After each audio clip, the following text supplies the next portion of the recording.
आज आपण जे आपले पित्र आहे त्यांना आपण श्रद्धांजली अर्पण करू. खरी श्रद्धांजली त्याच्या दुनियेमध्ये प्रोसिजर केली जाते की ही पूजा करायची, असं करायचंय, तसं करायचंय, ते भोजन बनवायचंय, त्यांना कोणाला तरी त्यांच्या नावाने खाऊ घालायचंय म्हणजे ते त्यांच्यापर्यंत पोहोचेल. तर त्या भावना पोहोचत असतात, व्हायब्रेशन पोहोचत असतात. आपण भोजनामध्ये काही बनवलं आणि नाही बनवलं आणि काही नाही केलं, काही केलं, त्याचा काही फरक पडत नाही.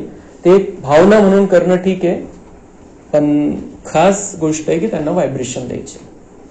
त्याचे आपले पित्र म्हणजे आपले पूर्वज, आपले जे कोणी नातेवाईक आहे, जे कोणी इथून आपल्यामधून निघून गेलेले असतात, तर त्यांचा आणि आपला जवळपास हिशोब मिटलेला असतो. पण जाताना त्यांच्या मनामध्ये काही इच्छा असतील, काही इच्छा तृप्त राहिली, इच्छा पूर्ण नाही झाली, आणि मग आपण काय म्हणतो की ते गेल्यानंतर की हे व्हायला पाहिजे होतं, त्यांनी हे करून जायला पाहिजे होतं, त्यांनी हे नाही केलं, त्यांच्याकडून हे नाही झालं. तर मग ते त्यांच्यापर्यंत ती निगेटिव्ह एनर्जी जात असते आणि त्यांची पण ती इच्छा मग आपल्याकडे ते खेचले जातात आणि आपली एनर्जी त्यांना जात असते. म्हणून हे जे कोणी आपल्याला सोडून गेलेले आहे त्यांना सगळ्यांना आपण सुख, शांती, प्रेम, आनंद, शक्तीची किरणं द्यायची आहे आणि त्यांना बिलकुल क्लिअर सांगत राहायचंय की तुम्ही जे केलं ते खूप योग्य केलं, ड्राम्यानुसार एकदम योग्य होतं, तुमची काहीही चूक नाही, तुमच्याकडून काहीही राहिलेलं नाहीये. तुम्ही आता जिथं आहात तिथं तुम्ही सुखामध्ये राहा, शांतीमध्ये राहा, तुमचं जीवन चांगलं राहिलं पाहिजे, तुम्ही खूप चांगले, तुम्ही परमात्म्याची संतान आहे. तर ह्या खास भावना त्यांच्यापर्यंत आपल्याला पोहोचवायच्या. त्यांच्यासाठी दुसरं कुठलीही प्रोसिजर केली नाही तर काही फरक नाही पडत. आणि ते सगळं करून त्यांच्यापर्यंत जर भावनाच पोहोचवल्या नाही तर त्याचा काही उपयोग नाही. किती खर्च करून काही करून घ्या, त्यांच्यापर्यंत त्या भावना पोहोचूच शकत नाही. त्यांच्यापर्यंत भावना पोहोचवायची आहे तर ती बिलकुल क्लिअर मनामध्ये शुभ भावना पाहिजे त्यांच्यासाठीच्या जे काही मनामध्ये आपण विचार करतो त्याला संपूर्ण रीतीने स्थिर करून घ्यायचंय, शांत करून घ्यायचंय. मनामध्ये बिलकुल हलचल नाही पाहिजे की हे व्हायला पाहिजे होतं, ते असते तर हे झालं असतं. ह्या ज्या गोष्टी आहे ह्या त्यांना त्रास देतात. कारण आत्मा इथून गेलेली आहे, संपलेली नाहीये, इथून गेलेली आहे. मृत्यू होतो म्हणजे आत्म्याचा ड्रेस बदलतो आणि ऍड्रेस बदलतो, दोन गोष्टी बदलत असतात. शरीररूपी ड्रेस बदलला आणि राहण्याचं ठिकाण बदललं, पण ती आत्मा आहे, त्याचं दुसरीकडे जीवन चालू आहे आणि आत्म्याशी कनेक्शन असतं. आणि आपण जितक्या त्या भावना व्यक्त करू त्यांच्याविषयी त्या व्हायब्रेशनच्या रूपामध्ये त्यांच्यापर्यंत जात असतात. खास करून पहिल्या वर्षामध्ये जातात जास्त. पहिलं जे लहान बाळ असतं गर्भामध्ये आणि नंतरचं एखादं वर्ष त्यांच्यापर्यंत खूप कनेक्शन असतं स्ट्रॉंग. आणि म्हणून आपण जे काही करू त्यांच्याविषयी भावना त्या त्यांच्यापर्यंत डायरेक्ट पोहोचतात, कारण तो तिकडे कनेक्ट झालेला नाही असं. पण नंतर 1 वर्षानंतर पण तो तिकडे कनेक्ट झाल्यावर पण मग जर खूप भावना असतील त्यांच्याविषयी, चांगली असो, वाईट असो, शुभ भावना असो, काही त्यांनी केलं त्याचे असो, काही नाही केलं त्याचे असो, त्या सगळ्या जर खूप स्ट्रॉंग भावना असतील, मजबूत भावना असतील तर त्या पण त्यांच्यापर्यंत पोहोचत असतात. आणि मग ते तिथं स्थिर नाही होत, ते तिकडे पण हलचलमध्ये राहतात.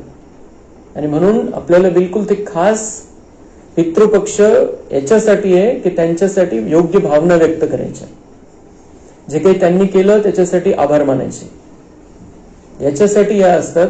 बाकी प्रोसिजरची आवश्यकता नाही. हे मनातलं करू शकत नाही, माहित नव्हतं कसं करायचं, कसे व्हायब्रेशन द्यायचे, म्हणून या सगळ्या बाहेरच्या गोष्टी सुरू झाल्या. तर ते जे कोणी करताय आणि ज्यांना कोणाला करायचंय त्यांना नाव ठेवायचं बिलकुल नाहीये. ज्यांना जे करायचं ते करू द्यायचं, त्यांची भावना आहे. त्यांना बिलकुल बाबांनी कोणालाही आपल्याला सांगितलेलं नाहीये की तुम्हाला त्यांना सांगायचं की हे करू नका, ते करू नका. ज्याला ज्ञान आहे त्याला काय करायचं ते त्याचा विषय आहे. पण ज्याला अज्ञान आहे, जो अज्ञानी आहे, तो त्याला जे सांगितलं गेलं तेच करणार आहे. भक्ती मार्गामध्ये जे सांगितलं गेलं तेच करणार आहे. तर ते करू द्यायचंय. त्याच्यातून जरी त्यांनी भावना व्यक्त केल्या त्यांच्याविषयी तरी त्या पोहोचणार आहे त्यांच्यापर्यंत. चांगल्या भावना जर व्यक्त केल्या तर त्याच्यामध्ये फक्त त्यांनी हे करायला पाहिजे की अतृप्त ज्या त्यांच्या इच्छा होत्या त्याच्याविषयी बिलकुल क्लिअर करायचंय की सब कुछ ठीक हो जाएगा, सब कुछ ठीक हो जाएगा त्यांना सांगायचंय. आणि दुसरी गोष्ट, त्यांनी जे केलं ते ड्राम्यानुसार एकदम योग्य केलं हे बिलकुल त्यांच्यापर्यंत पोहोचवायचे. ते जे काही करताय प्रोसिजर ते करत असताना भावना पोहोचवल्या गेल्या पाहिजे. तर जे आपल्याला ज्यांना सांगता येईल त्यांना या पद्धतीने सांगायचं आहे. तर आपण एक 5 मिनिटं आपले जे पित्र आहे त्यांना, जे आपले कोणी आपले गेलेले जवळचे नातेवाईक, दूरचे नातेवाईक, ज्यांच्याशी आपण कनेक्ट होतो, त्यांना सगळ्यांना शुभ भावना द्यायच्या आहे, त्यांना सगळ्यांना सकाश द्यायचे. आणि दुनियामध्ये जेवढे सगळे ते सगळे आत्म्यांना पण सकाश द्यायचे. आणि हे पितृपक्षाचा विषय नाहीये, हे आपल्याला रोज करायचं आहे, एका दिवसाचा विषय नाहीये. रोज सगळ्यांना शुभ भावना सरसकट सगळ्यांना द्यायच्या आहे. आज स्पेशल काही जणांना देऊ आपण, आपले जे जवळचे होते त्यांना.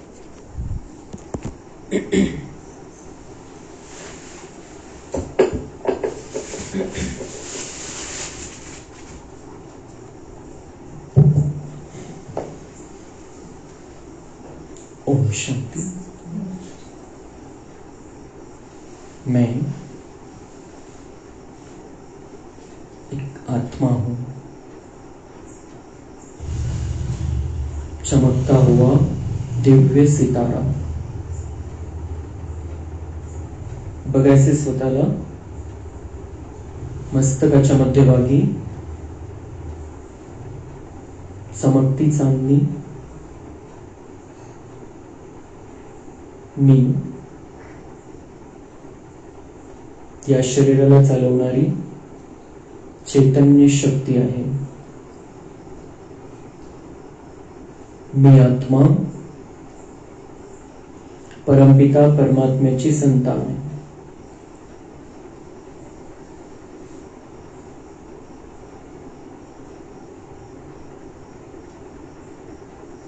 या रूम मध्ये बाबा उपस्थित आहे.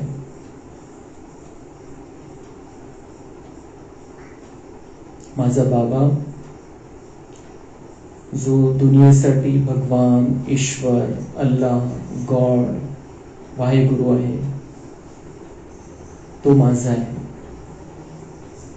मी त्याची संतान आहे.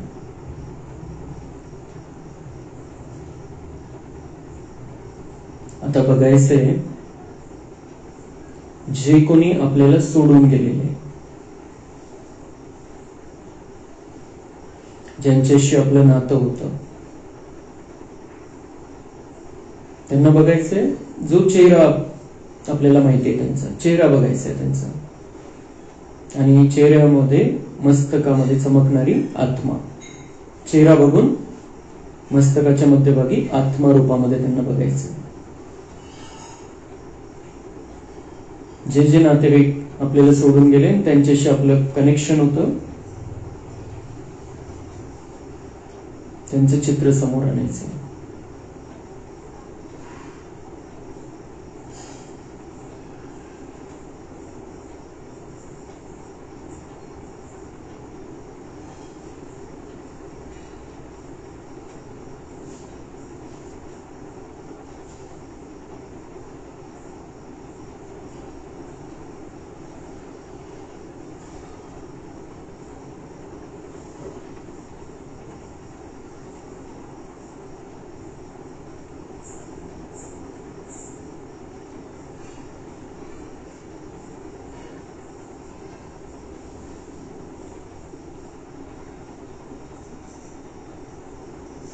ये सभी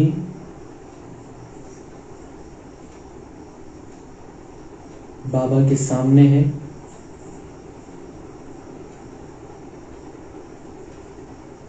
बाबा उन सभी आत्माओं को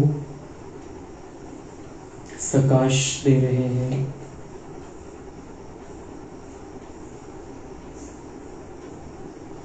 मैं बाबा से विनती करता हूं कि बाबा इनकी सभी मनोकामनाएं पूर्ण हो जाए. ये जहां कहीं भी है उनका जीवन बहुत अच्छा चले. उनके जीवन में सुख हो, शांति हो, प्यार हो, शक्तिशाली जीवन हो। इन्होंने अपने जीवन में जो कुछ भी किया है, मैं पूरी तरह से संतुष्ट हूं।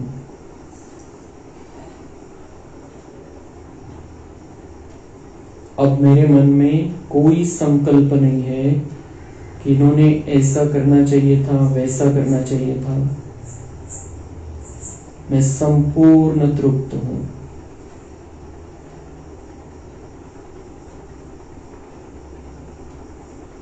और उनके मन में भी कोई इच्छा हो, बाबा उस इच्छा को,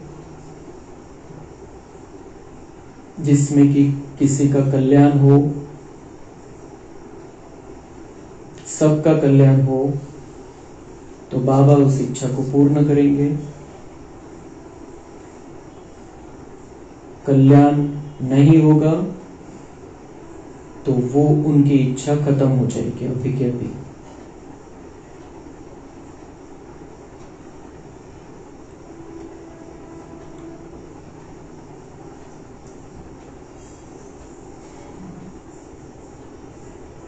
बाबा उनमें शांति भर रहे हैं, शक्ति भर रहे हैं, प्यार भर रहे हैं।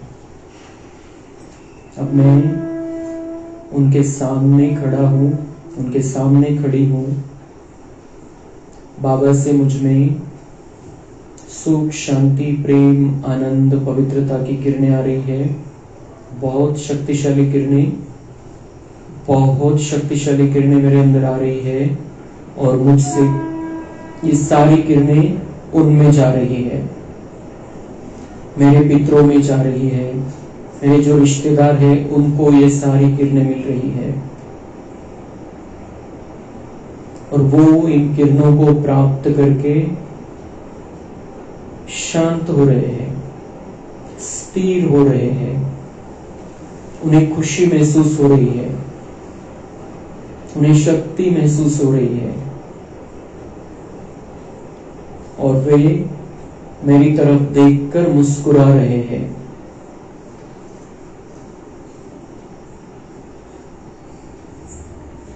अब उनके मन में कोई अतृप्त इच्छा नहीं है। सब इच्छाएं सेटल हो गई है।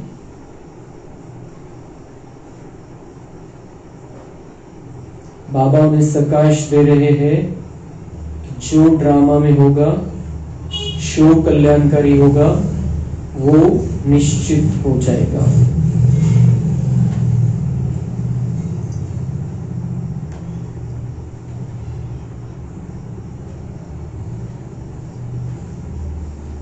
डायरेक्ट बाबा से प्रकाश पाकर वो आत्माएं तृप्त हो गई है।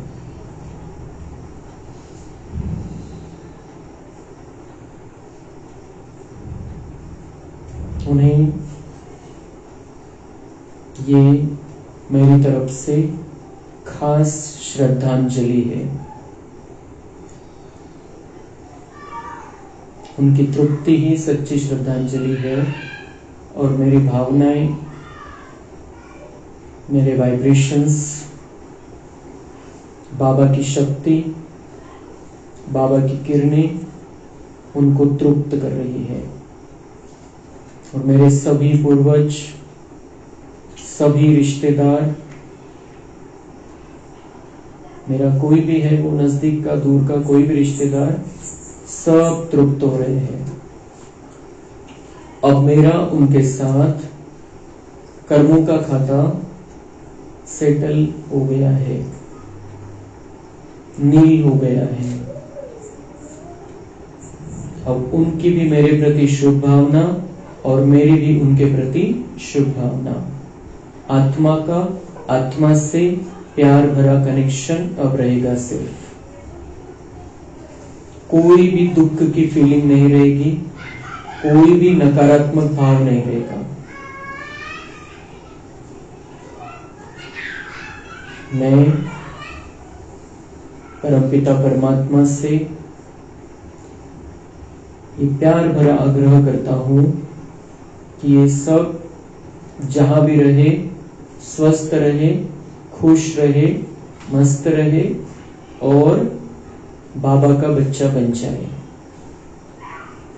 और अपना जन्म जन्मांतर का भाग्य बना ले। अच्छा, ओम शांति।